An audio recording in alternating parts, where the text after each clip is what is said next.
कामिंदू मेंडिस कसोटी क्रिकेटमध्ये 7व्या स्थानी येत इंग्लंडमध्ये शतक करणारा श्रीलंकेचा पहिला फलंदाज ठरलाय. कामिंदू मैदानात आला तेव्हा इंग्लंडची 4 बाद 95 अशी स्थिती होती. त्याने अशा अडचणीच्या स्थितीत बॅटिंगसाठी येत निर्णायक खेळी केली आणि श्रीलंकेसाठी संकटमोचकाची भूमिका बजावली. कामिंदूला या शतकी खेळीचं द्विशतक करण्याची संधी होती, मात्र शतकानंतर तो 13 धावाच करू शकलाय. कामिंदूने 183 बॉलमध्ये 15 चौकार आणि 1 सिक्सरच्या मदतीने 61.75च्या स्ट्राईक रेटने 113 धावा केल्या. इंग्लंड क्रिकेट टीमने पहिल्या कसोटी सामन्यात श्रीलंकेवर 5 विकेट्सने विजय मिळवलाय. श्रीलंकेने इंग्लंडला विजयासाठी 205 धावांचं आव्हान दिलं होतं आणि इंग्लंडने हे आव्हान चौथ्या दिवशीच 5 विकेट्सच्या मोबदल्यात 57.2 ओव्हरमध्ये पूर्ण केलंय. इंग्लंडने या विजयासह 3 सामन्यांच्या मालिकेत 1-0 अशी आघाडी घेतली आहे. अनुभवी फलंदाज जो रूट हा इंग्लंडच्या विजयाचा शिल्पकार ठरलाय. इंग्लंडसाठी दुसऱ्या डावात जो रूट याने सर्वाधिक धावा केल्या. रूटने 128 बॉलमध्ये 2 फोरसह नॉट आउट 62 रन्स केले. ऑस्ट्रेलियाचा वेगवान गोलंदाज जोश हेझलवूड याला दुखापतीमुळे स्कॉटलंड विरुद्धच्या T20I मालिकेला मुकावं लागणार आहे. त्यामुळे स्कॉटलंड विरुद्धच्या मालिकेसाठी आता हेझलवूडच्या जागी रिले मेरिडिथ याचा समावेश करण्यात आलाय. जोश हेझलवूड गेल्या आठवड्यात सराव करत होता. हेझलवूड याला या दरम्यान मांडीला दुखापत झाली.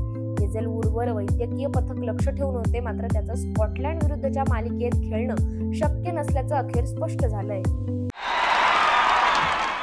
महाराजा ट्रॉफी T20 2024 या स्पर्धेतील शिवमोग्गा लायन्स आणि हुबळी टायगर्स यांच्यातील मॅच जोरदार झाली. अभिनव मनोहरनं या मॅचमध्ये 9 षटकार मारले आणि त्यानं हुबळी टायगर्सच्या गोलंदाजांची धुलाई केली.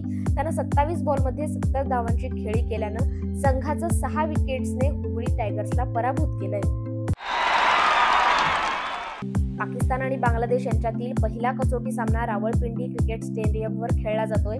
सामन्याच्या चौथ्या दिवसाचा खेळ संपलाय. पाकिस्तानने दुसऱ्या डावात 1 गडी गमावून 23 धावा केल्यात. पाकिस्तानचा संघ 94 धावांनी मागे आहे आणि तिसऱ्या दिवसाचा खेळ संपेपर्यंत मुशफिकुर रहीम नाबाद 55 आणि लिटन दास नाबाद 52 धावांवर खेळत होते.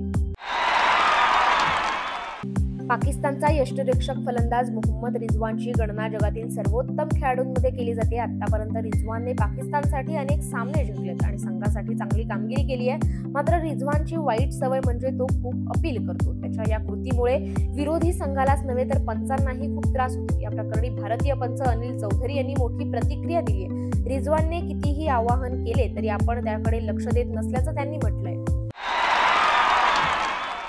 इंग्लंडने श्रीलंकेला पराभूत केल्याने वर्ल्ड टेस्ट चॅम्पियनशिप गुणतालिकेत मोठा उलटफेर झालाय. या विजयासह इंग्लंडने थेट 4थ्या स्थानावर झेप घेतली आहे, तर श्रीलंकेची 5व्या आणि पाकिस्तानची 7व्या स्थानावर घसरण झाली आहे. पाकिस्तान आणि बांगलादेश सामन्याचा निकाल येण्यापूर्वीच पाकिस्तानला फटका बसलाय. दुसरीकडे बांगलादेश विरुद्धच्या सामन्यात पाकिस्तान जिंकेल अशी शक्यता दिसत नाहीये. त्यामुळे पाकिस्तानच्या विजयी टक्केवारीत आणखी घट होण्याची शक्यता आहे. पाकिस्तान क्रिकेट संघाचा वेगवान गोलंदाज शाहीन आफ्रिदी नुकतेच वडील झालेत. त्यांची पत्नी औषा आफ्रिदी हिने गोंडस मुलाला जन्म दिलाय. शाहीन वडील झाल्यानंतर क्रिकेटपटू सोशल मीडियाद्वारे त्यांच्यावर शुभेच्छांचा वर्षाव करतायत. दरम्यान पॅरिसमध्ये नुकताच ऑलिम्पिक विक्रमासह सुवर्ण पदक पटकावणारा भालाफेकपटू अरशद नदीम याने शाहीन आणि आजोबा शाहिद आफ्रिदीचे विशेष अभिनंदन केलंय.